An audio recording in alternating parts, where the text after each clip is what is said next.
Chapter 14. A Young Rajah. The moor was hidden in mist when the morning came and the rain had not stopped pouring down. There could be no going out of doors. Martha was so busy that Mary had no opportunity of talking to her, but in the afternoon she asked her to come and sit with her in the nursery. She came bringing the stocking she was always knitting when she was doing nothing else. "What's the matter with you?" she asked as soon as they sat down.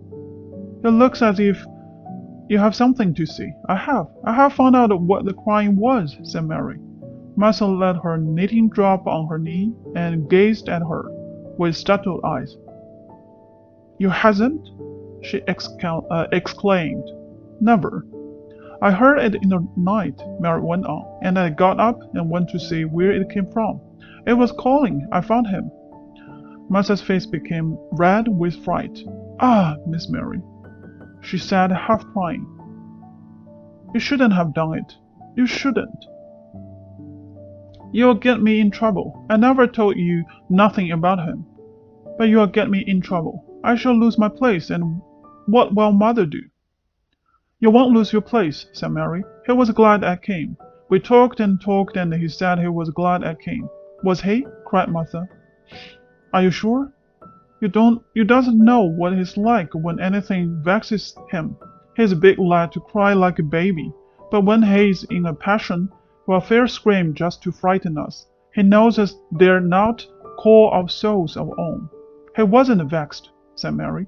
"I asked him if I should go away, and he made me stay. He asked me questions, and I sat on a big footstool and talked to him about India and about the robbing and gardens.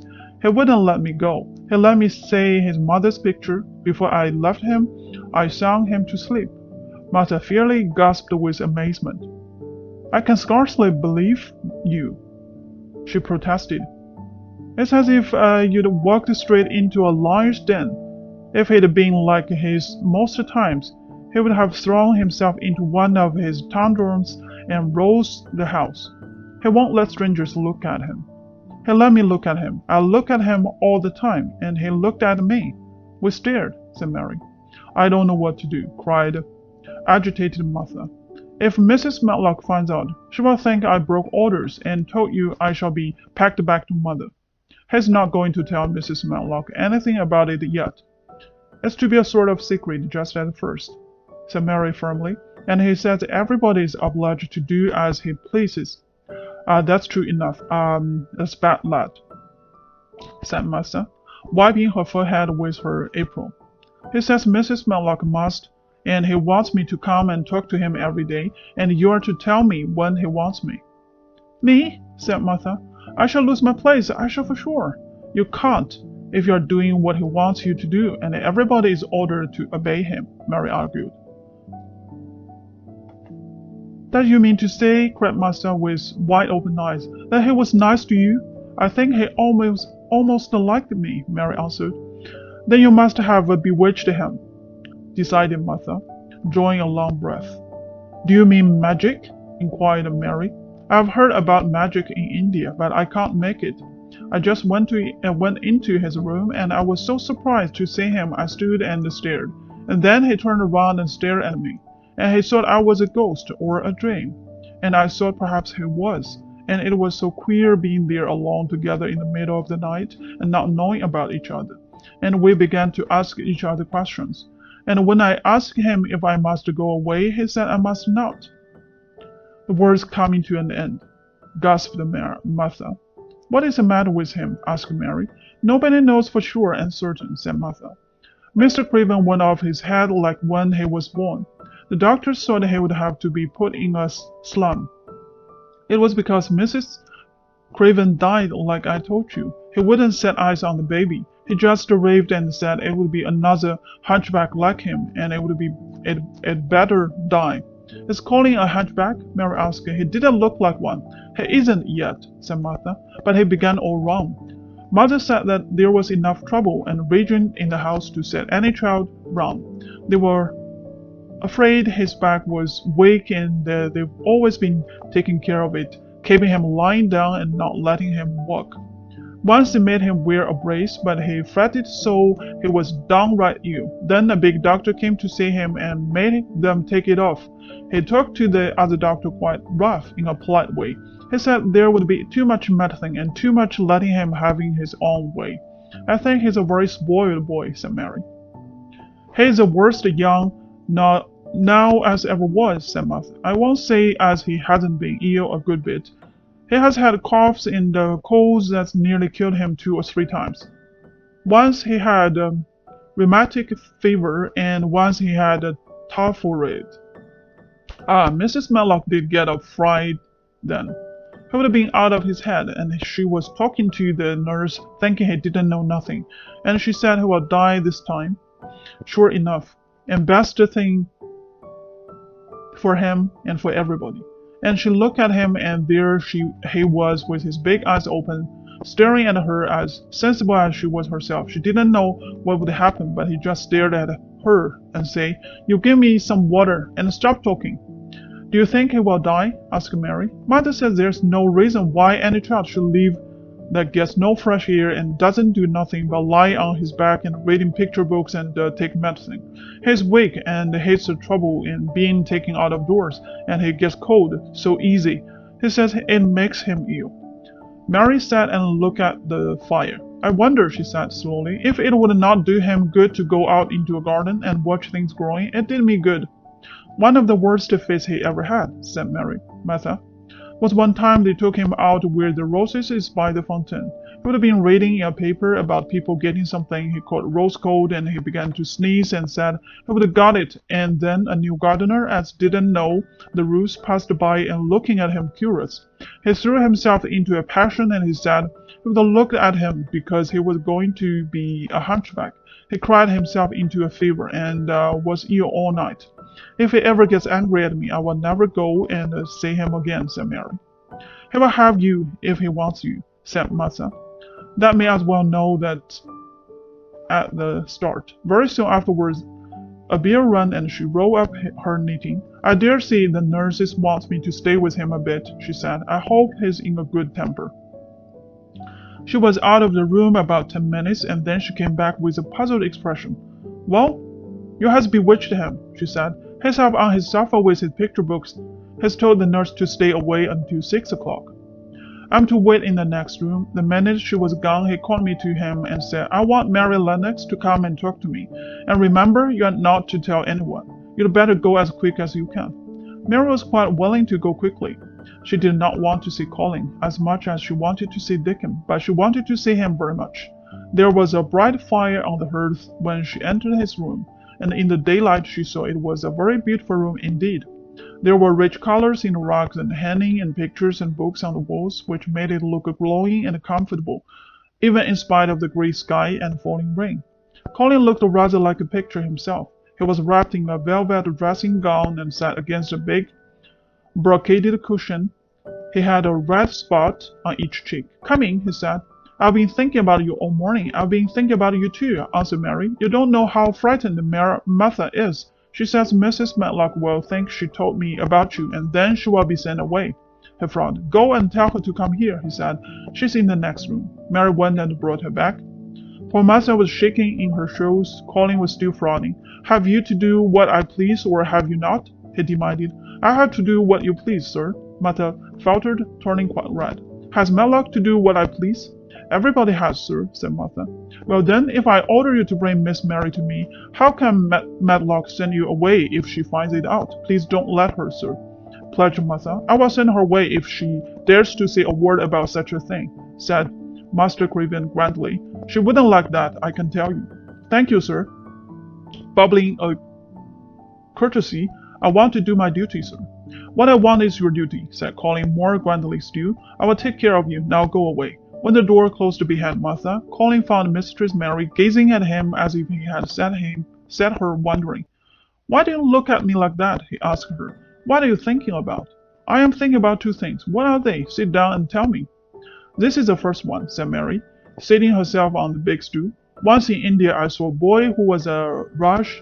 He had rubies and Emeralds and diamonds stuck all over him. He spoke to people just as you spoke to Martha. Everybody had to do everything he told them in a minute. I think they would have been killed if they hadn't. I shall make you tell me about Rogers presently, he said, but first tell me what the second thing was. I was thinking, said Mary, how different you are from Dickon. Who is Dickon? He asked. What a queer name. She might as well tell him, she thought. She could talk about Dickon without mentioning the secret garden. She had liked to hear Martha talk about him. Besides, she longed to talk about him. It would seem to bring him nearer. He's Martha's brother. He's 12 years old, she explained. He's not like anyone else in the world. He can charm foxes and squirrels and birds just as the natives in India charm snakes. He plays a very soft tune on a pipe, and they come and listen. There were some big books on a table at his side, and he dragged one suddenly toward him. There's a picture of the snake charmer in this, he exclaimed. Come and look at it. The book was a beautiful one with superb color illustrations, and he turned to one of them. Can he do that? He asked eagerly. He played on his pipe and they listened, Mary explained, but he doesn't call it magic. He says it's because he lives on the moor so much and he knows their ways. He says he feels sometimes as if he was a bird or a rabbit himself. He likes them so. I think he asked the robin questions. It seemed as if they talked to each other in soft chirps. Colin lay back on his cushion, and his eyes grew larger, and spots on his cheeks burned. Tell me some more about him, he said. He knows all about eggs and nests, Mary went on, and he knows where foxes and badgers and otters live. He keeps them secret, so that other boys won't find their holes and frighten them. He knows about everything that grows or lives on the moor. Does he like the moor? Said Colin. How can he, when it's such a great, very dreary place? It's a most beautiful place, protested Mary. Thousands of lovely things grow on it, and there are thousands of little creatures all busy building nests and making holes and burrows and chippering or singing or squeaking to each other. They're so busy and having such fun on the earth or in the trees or heather. It's their world. How do you know all that? Said Colin, turning on his elbow to look at her. I have never been there once, really, said Mary, suddenly remembering. I only drove over it in the dark. I thought it was hideous. Master told me about it first, and then Dickon. When Dickon talks about it, you feel as if you saw things and heard them, and as if you were standing in the heather with the sun shining and the gorse smelling like honey, and all full of bees and butterflies. You never see anything if you are ill, said Colin restlessly. He looked like a person listening to a new sound in the distance and wondering what it was. You can't if you stay in a room, said Mary. I couldn't go on the moor, he said in a resentful tone. Mary was silent for a minute, and then she said something bold. You might sometime. He moved as if he were startled. Go on the moor? How could I? I am going to die. How do you know? Said Mary, unsympathetically. She didn't like the way he had of talking about dying. She did not feel very sympathetic. She felt rather as if he almost boasted about it. Oh, I've heard it ever since I remember, he answered crossly. They're always whispering about it and thinking I don't notice. They wish I would too. Mistress Mary felt quite contrary. She pinched her lips together. If they wished I would, she said, I wouldn't. Who wishes you would? The servants, and of course Dr. Craven, because he would get Miss White and be rich instead of poor. He dare not say so, but he always looked cheerful when I am worse. When I had typhoid fever, his face got quite fat. I think my father wishes it too. I don't believe he does, said Mary quite obstinately. That made Colin turn and look at her again. Don't you? He said, and then he lay back on his cushion and was still, as if he were thinking. And there was quite a long silence. Perhaps they were both of them thinking strange things children do not usually think of. I like the grand doctor from London, because he made them take the iron things off, said Mary at last. Did he say you were going to die? No. What did he say? He didn't whisper, Colin answered. Perhaps he knew I hated whispering. I heard him say one thing quite aloud. He said, the lad might live if he would make up his mind to it. Put him in the humor. It sounded as if he was in a temper. I will tell you who would put you in the humor, perhaps, said Mary, reflecting. She felt as if she would like this thing to be settled one way or the other. I believe Dickon would. He's always talking about live things. He never talks about dead things or things that are ill. He's always looking up in the sky to watch birds flying or looking down at the earth to see something growing. He has such round blue eyes, and they are so wide open with looking about. And he laughs such a big laugh with his wide mouth, and his cheeks are as red as cherries.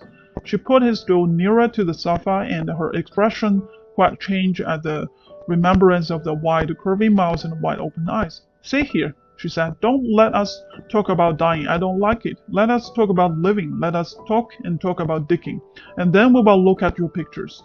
It was the best thing she could have said. To talk about Dicking meant to talk about the moor and about the cottage and the 14 people who lived in it on 16 shillings a week, and the children who got fat on the moor grass like the wild ponies, and about Dickens' mother and the escaping rope and the moor with the sun on it, and about the pale green point sticking up out of the black sod. And it was all so alive that Mary talked more than she had ever talked before. And Colin both talked and listened as he had never done either before, and they both began to laugh over nothings as children will when they are happy together, and they laughed so that in the end they were making as much noise as if they had been two ordinary healthy natural 10-year-old creatures instead of a hard little unloving girl and a sicky boy who believed that he was going to die. They enjoyed themselves so much that they forgot the pictures and they forgot about the time. They had been laughing quite loudly over Ben Weatherstaff and his robbing, and Colin was actually sitting up as if he had forgotten about his week back when he suddenly remembered something. "Do you know there is one thing we have never once thought of?" he said. "We are cousins." It seemed so queer that they had talked so much and never remembered the simple thing that they loved more than ever, because they had got into the humor to laugh at anything, and in the midst of the fine the door opened, and in walked Dr. Craven and Mrs. Matlock. Dr. Craven started in actual alarm, and Mrs. Matlock almost fell back because he had accidentally bumped against her. "Good Lord!" exclaimed the poor Mrs. Matlock, with her eyes almost starting out of his head. "Good Lord! What is this?" said Dr. Craven, coming forward. "What does it mean?" Then Mary was reminded of the boy Rajah again. Colin answered as if neither the doctor's alarm nor Miss Matlock's terror was of the slightest consequence. He was as little disturbed or frightened as if an elderly cat or dog had walked into the room. "This is my cousin, Mary Lennox," he said. "I asked her to come and to talk to me. I like her. She must come and talk to me whenever I send for her." Dr. Craven turned reproachfully to Mrs. Matlock. "Oh, sir," she panted, "I don't know how it's happened. There's not a servant on the place that dare to talk. They all have their orders." "Nobody told her anything," said Colin. "She heard me crying and found me herself. I am glad she came. Don't be silly, Matlock." Mary saw that Dr. Craven did not look pleased, but it was quite plain that he dared not oppose his patient. He sat down by Colin and felt his pulse. "I am afraid there has been too much excitement. Excitement is not good for you, my boy," he said. "I should be excited if she kept away," answered Colin, his eyes beginning to look dangerously sparkling. "I am better. She makes me better. The nurse must bring up her tea with mine. We will have tea together." Mrs. Matlock and Dr. Craven looked at each other in a troubled way, but there was evidently nothing to be done. "He does look rather better, sir," ventured Mrs. Matlock, "but thinking the matter over, he looked better this morning before she came into the room. She came into the room last night. She stayed with me a long time. She sang a Hindustani song to me, and it made me go to sleep," said Colin. "I was better when I wakened up. I wanted my breakfast. I want my tea now. Tell Nurse Matlock."